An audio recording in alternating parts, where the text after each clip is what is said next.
Mercedes M. Yardley is a whimsical dark fantasist. She is the author of numerous works, including Love is a Crematorium and Other Tales, Darling, the Stabby award-winning apocalyptic Montessa and Nuclear Lulu, A Tale of Atomic Love, Pretty Little Dead Girls, Detritus in Love, and Nameless. She won the Bram Stoker Award for her stories Little Dead Red and Fracture. Mercedes lives and works in Las Vegas. And we have some exciting news. Mercedes' latest collection, Love is a Crematorium, has been nominated for a Stoker Award. So congratulations, Mercedes. That nod is well deserved. And Mercedes is one of our two birthday girls that we have here. We got all kinds of Pisces reading for us tonight. She is one of our two birthday girls. So I'm going to invite her onto the stage. And while she's reading, I'll put some information in the chat for you. So Mercedes, please take it away whenever you're ready. Hi, I'm Mercedes. I am so happy to be here. And I'm reading from Love is a Crematorium and Other Tales.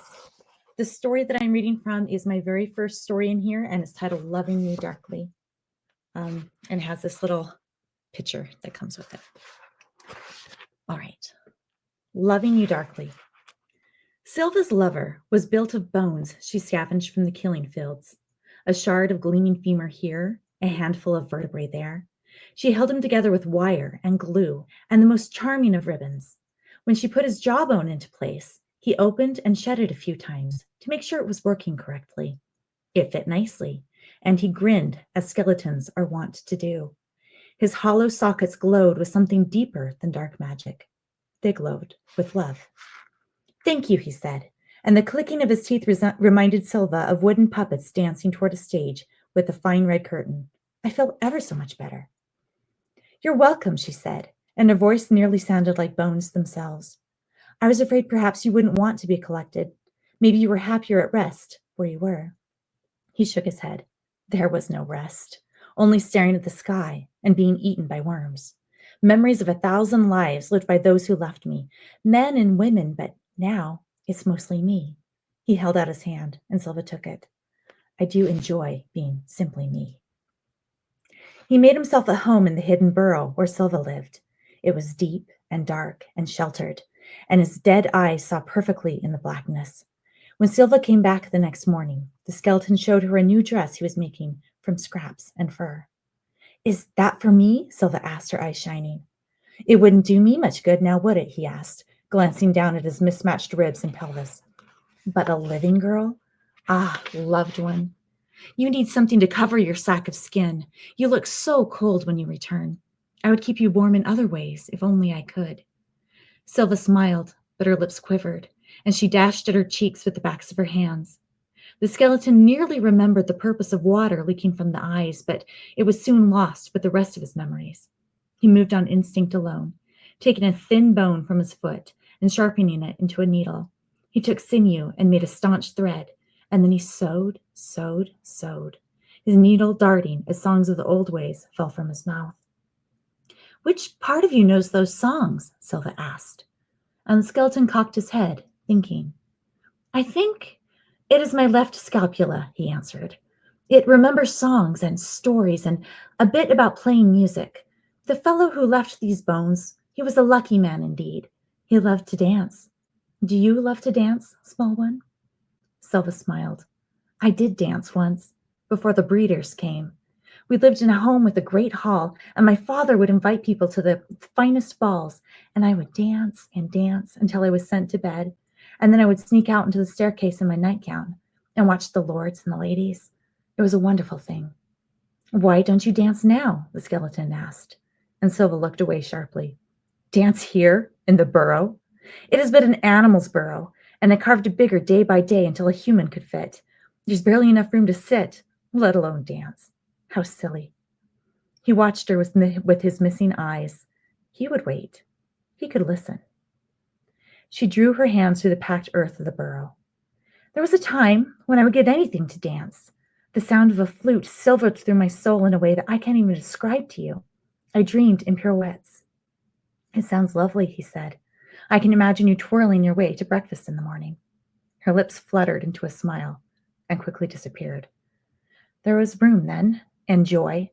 This place is so small. It's nothing but roots and refuse." She kicked, and an angry shower of earth fell upon her. He wanted to ask her why she didn't dance when she was outside under the moon.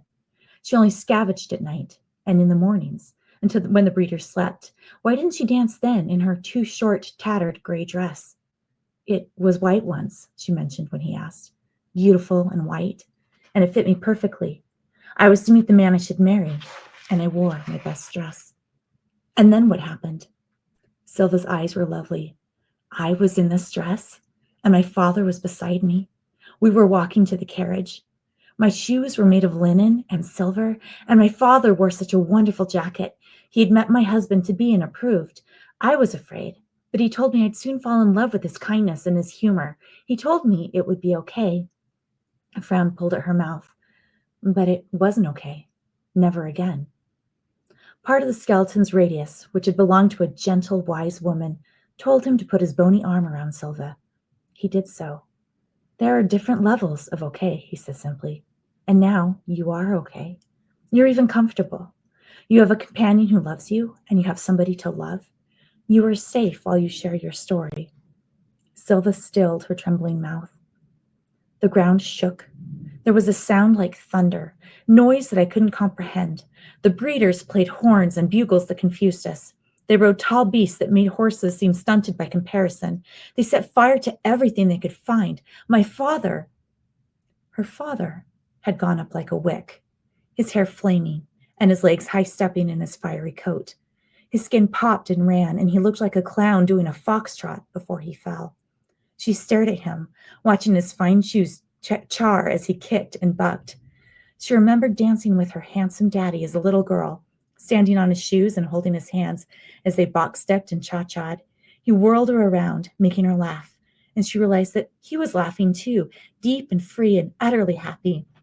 "I hope you always dance, little bird," he had told her. And she had. Oh, she had. She would dance forever if it would make him laugh like that. But now those fine shoes were burning, singeing away to reveal his vulnerable skin, the flesh curling to reveal the white bones underneath. Silva stared at him in horror, unable to move, only able to scream along with the hunting horns. Around her, the men were chopped down like trees. Children were trampled, women stolen and tied to beasts. I was able to unhook one of the horses from the carriage. I climbed on and rode until the animal was in the lather. Still, it wouldn't stop, its eyes rolling in its head like madness itself. And quite honestly, I don't know if I would have let it stop if it tried. We did escape that day, and after a few days' walk, I found this burrow. And the horse? He knew, seeing as not all his bones were human. A small fragment of something larger had been smoothed down to create one of his arms. I thanked the horse, but soon I ran out of food, and he was all I had. You hit him on the head with a rock, if my bones are recalling correctly. Yes, her voice was unflinching. And then I skinned him with another sharp rock.